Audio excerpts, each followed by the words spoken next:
بسم اللہ الرحمن الرحیم۔ غزوہ حنین میں مسلمانوں کی فتح ہو گئی تھی۔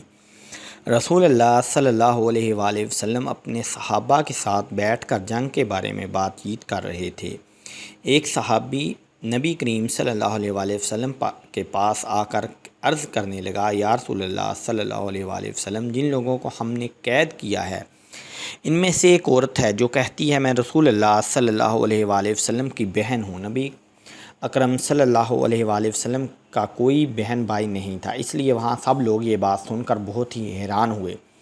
نبی اکرم صلی اللہ علیہ وآلہ وسلم کے کہنے پر اس عورت کو خیمے میں لایا گیا۔ جب عورت خیمے میں داخل ہوئی تو وہ عورت نبی کریم صلی اللہ علیہ وآلہ وسلم کو پیار بھرے انداز میں دیکھنے لگی۔ فتح مکہ تک عرب میں تقریباً تمام قبیلے مسلمان ہو گئے تھے سوائے قبیلہ بنو حوازم اور بنو سقیس کے۔ اسلام قبول نہیں کیا تھا۔ جب ان کو پتہ چلا کہ نبی اکرم صلی اللہ علیہ وآلہ وسلم نے مکہ بھی فتح کر لیا ہے، عرب کا سب سے بڑا قبیلہ قریش ان سے شکست کھا گئے ہیں، تو قبیلہ حوازن اور سقیس کے سرداروں نے حنین نامی مقام پر اپنی فوج لے کر جمع ہو گئے تھے۔ انہوں نے نبی اکرم صلی اللہ علیہ وآلہ وسلم کے اس مشن کو روکنے کی کوشش کرنے میں جنگ کا اعلان کر دیا۔ یہ شوال 8 ہجری کے سال 630 ہجری کا زمانہ تھا۔ جب نبی اکرم صلی اللہ علیہ وآلہ وسلم کو اس قبیلے کے بارے میں خبر ہوئی تو نبی اکرم صلی اللہ علیہ وآلہ وسلم 10,000 صحابہ کرام مکہ سے اور 2,000 مسلمانوں کو ساتھ لے کر حوازن سے جنگ کرنے کے لیے تیار ہو کر خود ہی اپنی فوج کے سپاہ سالار تھے۔ یہاں اسلام کو مکمل فتح ہوئی۔ مشرکین کے 70 کے قریب سپاہی قتل ہو گئے۔ 6,000 مشرکین کو گرفتار کر لیا گیا۔ ان کے 24,000 اونٹ اور 40,000 بکریاں مسلمانوں کے قبضہ میں آ گئی تھی۔ ان میں سے ایک خاتون بھی تھی۔ روایت یوں ہے کہ صحابہ کرام کا ایک دستہ ان کو گرفتار کر کے پہنچا تو انہوں نے کہا کہ تم مجھے قید بناؤ گے، میں تمہارے سپہ سالار اور اللہ تعالیٰ کے نبی صلی اللہ علیہ وآلہ وسلم کی بہن ہوں۔ ان کی بات سن کر صحابہ کرام حیران ہوئے۔ انہوں نے اس عورت کو نبی پاک صلی اللہ علیہ وآلہ وسلم کی خدمت میں پیش کیا۔ جب یہ خاتون نبی کریم صلی اللہ علیہ وآلہ وسلم کے پاس آ گئی تو وہ بڑے پیار سے نبی اکرم صلی اللہ علیہ وآلہ وسلم کی طرف دیکھنے لگی۔ اس نے کہا میں تمہاری بہن شیمہ بنت حارثہ ہوں۔ نبی اکرم صلی اللہ علیہ وآلہ وسلم نے ماضی کی یادوں کو تازہ کرتے ہوئے فرمایا، بن سعد میں میری ایک بہن کا نام شیمہ تھا۔ اس پر وہ عورت بولی، جی ہاں اے اللہ کے رسول، ایک بار جب حلیمہ سعدیہ رضی اللہ تعالیٰ عنہا کے گھر میں کھیل رہے تھے تو آپ نے اپنی پیٹھ پر کاٹا تھا، میری پیٹھ پر کاٹا تھا، جس کا نشان آج بھی موجود ہے۔ یہ بات سن کر نبی اکرم صلی اللہ علیہ وآلہ وسلم کو اماں حلیمہ کے گھر میں گزرا ہوا زمانہ یاد آ گیا۔ یہ وہی شیمہ تھی جو نبی اکرم صلی اللہ علیہ وآلہ وسلم کو ہر وقت گود میں لے کر پھرتی تھی۔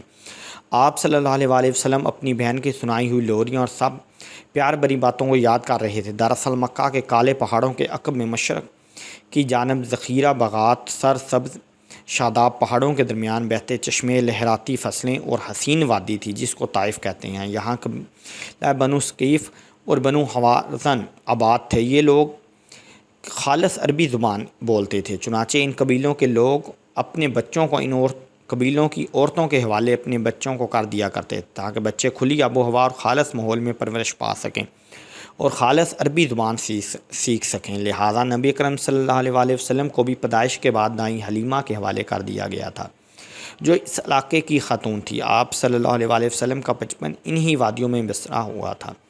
نبی صلی اللہ علیہ وآلہ وسلم نے اپنے بچپن کے 5 سال اماں حلیمہ کے پاس گزارے تھے۔ یہاں نبی اکرم صلی اللہ علیہ وآلہ وسلم کی 4 بہن بھائی بھی موجود تھے۔ یہ بچے اماں حلیمہ کے اپنے بچے تھے۔ ان کے نام عبداللہ، ہانیہ، واثقہ، حذیفہ تھے۔ تاریخ میں حذیفہ شیمہ کے نام سے مشہور ہوئی۔ سیرت ابن ہشام میں لکھا ہے کہ شیمہ بچپن میں ہر وقت نبی اکرم صلی اللہ علیہ وآلہ وسلم کو گود میں لے کر گھومتی پھرتی اور لوریاں دے کر سلایا کرتی تھی۔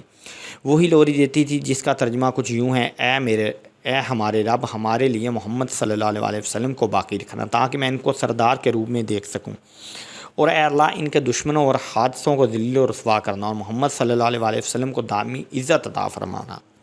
حضرت شیمہ نبی اکرم صلی اللہ علیہ وآلہ وسلم کو اپنی گود میں لیے یہ لوریاں سنایا دیتی اور جومتی پھرتی تھی کہ اے میرے رب، میرے بھائی محمد صلی اللہ علیہ وآلہ وسلم کو ہمیشہ ہی سلامت رکھنا۔ آج یہ بچوں کا سردار ہے، کل ہو جوانوں کا بھی سردار ہوگا۔ شام کے وقت جب عورتیں کھانے پکانے میں مصروف ہوتی تھیں تو بہنیں اپنے اپنے بھائیوں کو اٹھا کر باہر لے جایا کرتی تھیں۔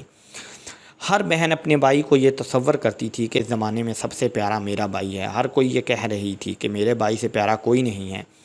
اتنے میں حضرت شیمہ اپنے بھائی محمد صلی اللہ علیہ وآلہ وسلم کو اٹھا کر لاتی تھی اور دور سے کہتی تھی کہ میرا بھائی بھی آ گیا ہے، تو سب کے ساتھ اجک جاتے تھے۔ سیرت کی کتابوں میں درج ہے کہ حضرت شیمہ رضی اللہ تعالیٰ عنہ شدید گرمیوں کی ایک دوپہر نبی صلی اللہ علیہ وآلہ وسلم کو باہر لے گئی تھی۔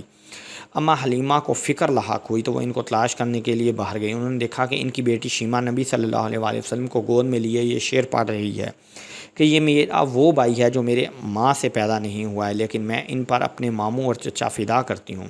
حضرت حلیمہ نے فرمایا، اے شیمہ، ان کو اتنی گرمی میں لے کر کیوں آ گئی ہو؟ شیمہ نے عرض کیا، امی جان، بھائی جان کو گرمی نہیں لگ رہی ہے کیونکہ دھوپ کی بچنے کے لیے اللہ تعالیٰ کے حکم سے ان پر ایک بادل سایہ کرتا رہتا ہے۔ جب یہ چلتے ہیں تو وہ بادل بھی چل پڑتا ہے، جب یہ رکتے ہیں تو وہ بادل بھی رک جاتا ہے۔ اس طرح وقت گزرتا گیا۔ حضرت شیمہ جوان ہو گئی اور ان کی شادی بنو سکیم میں کر دی گئی۔ 5 سالوں کے بعد نبی اکرم صلی اللہ علیہ وآلہ وسلم مکہ میں چلے گئے۔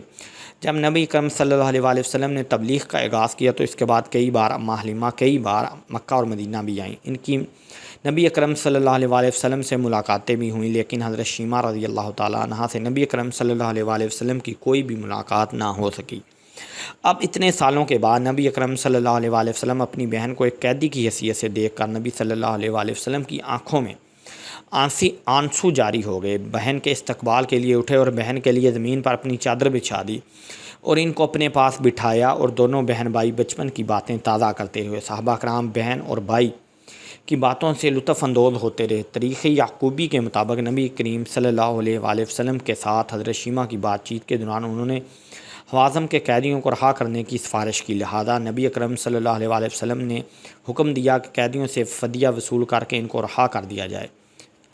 نبی اکرم صلی اللہ علیہ وآلہ وسلم نے بہت سا مال اپنی بہن کو عطا کرتے ہوئے یہ پیشکش کی اگر وہ چاہیں تو مدینہ میں ہی رک سکتی ہیں، لیکن اگر انہوں نے واپس اپنے قبیلے میں جانے کی خواہش کی، لہذا ان کو نہایت عزت کے ساتھ ان کے گھر میں روانہ کر دیا گیا۔ قیدیوں کی رہائی کے بعد کچھ صحابی نبی اکرم صلی اللہ علیہ وآلہ وسلم کی خدمت میں حاضر ہوئے تو نبی کریم صلی اللہ علیہ وآلہ وسلم نے فرمایا کہ میں جب بھی کوئی قیدی رہا کرتا ہوں تو میں آپ سب سے مشورہ کرتا ہوں، لیکن آج میں نے ایسا نہیں کیا اور قیدیوں کو رہا کر دیا۔ صحابہ کرام نے عرض کی، یا رسول اللہ صلی اللہ علیہ وآلہ وسلم، آپ کا جو دل کرتا ہے آپ کرے۔ نبی کرم صلی اللہ علیہ وآلہ وسلم نے فرمایا کہ میں نے ایسا بھلا کیوں کیا ہے؟ صحابہ کرام نے پوچھا، آپ صلی اللہ علیہ وآلہ وسلم نے کہا، میرے دروازے پر میری بہن آئی تھی، اس لیے میں یہ سب کچھ کیا۔ اللہ تعالیٰ سب کی بہنوں کو صحت اور تندرستی عطا فرمائے، آمین ثم آمین۔